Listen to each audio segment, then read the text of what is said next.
چې کله یو انسان په خپل زړه کې د الله پاک یره پیدا کی دی به د هر قسم ګناه نه بچ شي.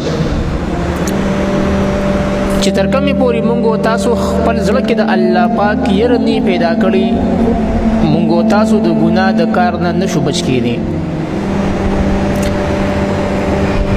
زمونږ تاسو په خپل باندې د الله پاک د یری خبرې کیږي چې مونږ د الله نه یریږو، خو په زړه کې د الله پاک یره زمونږ تاسو نه وي.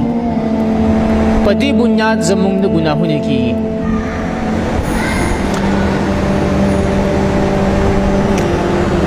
کله چې یو پلار یو زوی ته ووایي چې هلکه دا فلانکي کار به نه کوې، کو ودې کو نو هم به دی کور ته به یې نه پرېږدم. ماشوم چې کله هغه کار وکړي، دا زوی چې کله هغه کار وکړي، نو پلار وله سخته سزا هم ورکړي. پلار یې ووښي، وینا هم ورته وکړي. پلار ورته ووایي چې تا ته ما ویلي دا کار مه کوه، تا دا کار ولې وکړو؟ د دې ولې جواب دا دی چې د دې ماشوم په زړه کې یره نشته د پلار. که د دې ماشوم په زړه کې د پلار یره وي، نو د به د پلار د یرې دا کار نه کولی.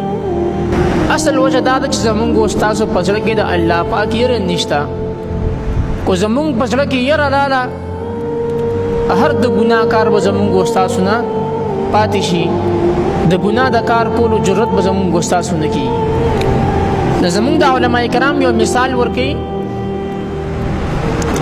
چې ته یو بند کمره کې ناست دی، هیڅ څوک هم نشته،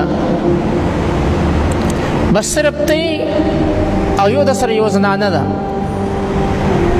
یوازې ناست یې په کمره کې. تاسو پسې ورته اله دی، داسې یو سوري نشته چې په هغې کې خلک دې کمره کې دننه وګوري، خو صرف یو کیمره به تاسو ته پرته وي، لا یو به روانه وي، تاسو زنا وکړئ.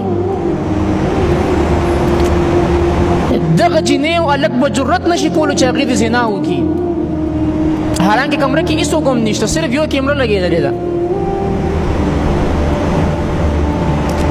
د یو کیمرې نه مونږ یریږو چې مونږ په هغې مخې ته زنا نشو کولی، د هغې مخې ته شراب نشو څښلی.